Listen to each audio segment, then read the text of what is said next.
Hello, this is Mr. Ruth, just with a quick video on the three most commonly missed questions on the Similarity Graded Problem Set. Let's start with 9A. 9A. Identify whether the triangles are similar and the applicable similarity criterion. All right, so a couple things here. So first, we talked about this in some of the classes. If you think about what tick marks mean that these two are the same length, right? So let's say if this was 8, this was 8, if it's 9, it's 9, and so on. It also means, so let's just call this length x.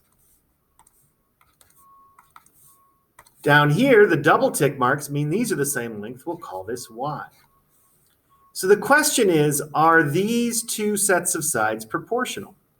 Which is really saying, is x over y equal to x over y? Well, as soon as you draw out the equation, you're like, well, yeah, they are. So I know I've got at least two sets of sides. Now, I don't have anything to give me the third set of sides, so I eliminate SSS. But the question is then, do I have SAS? And the answer is yes, because I also have the vertical angle.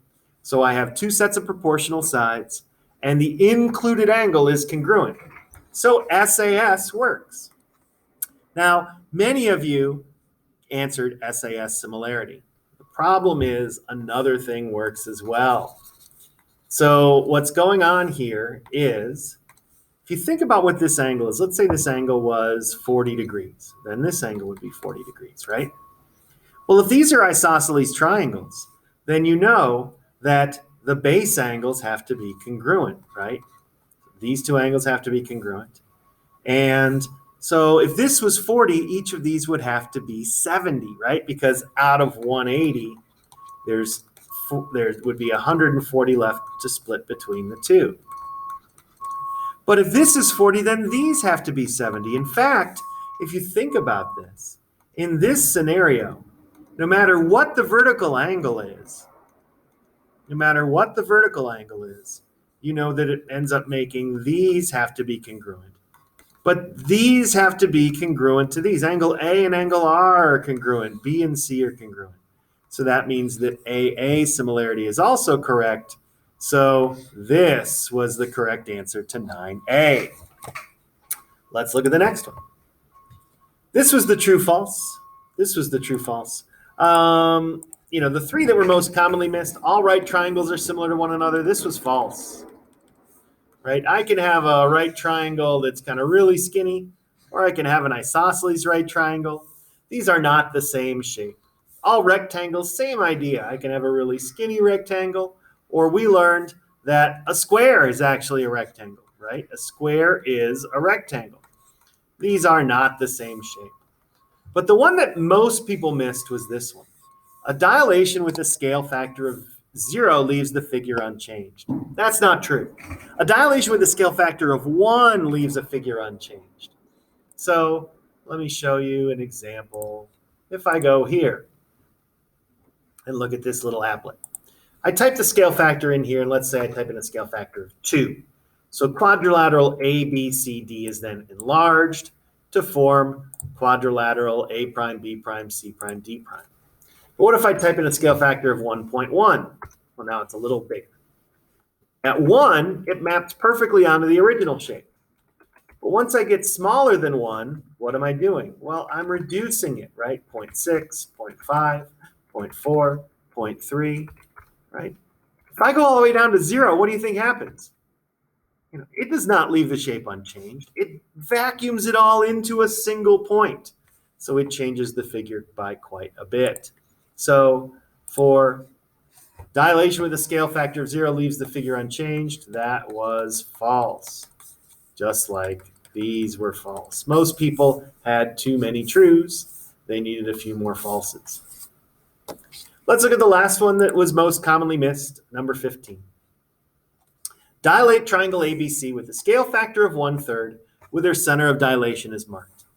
A lot of people had reasonable guesses, but they didn't actually try to do the math on this one.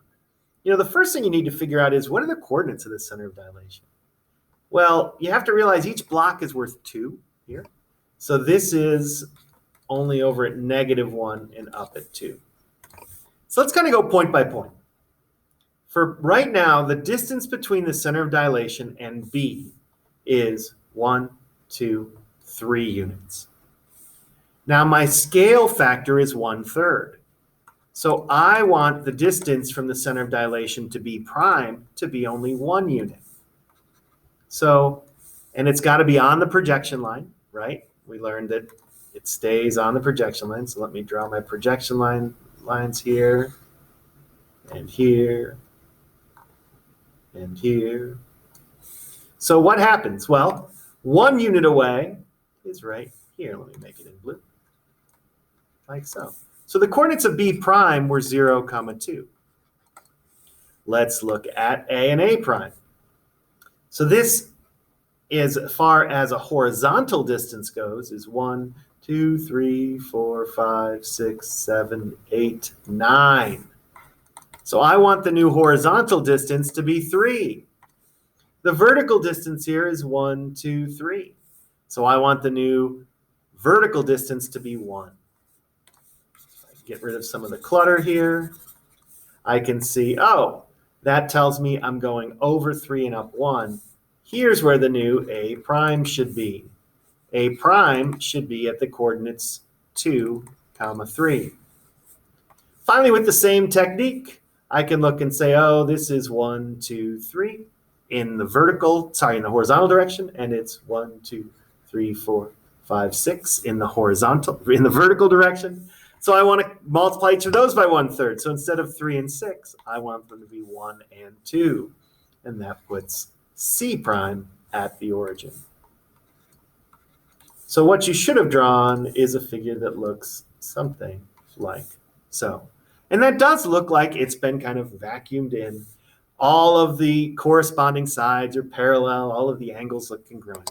And that's how you do number 15.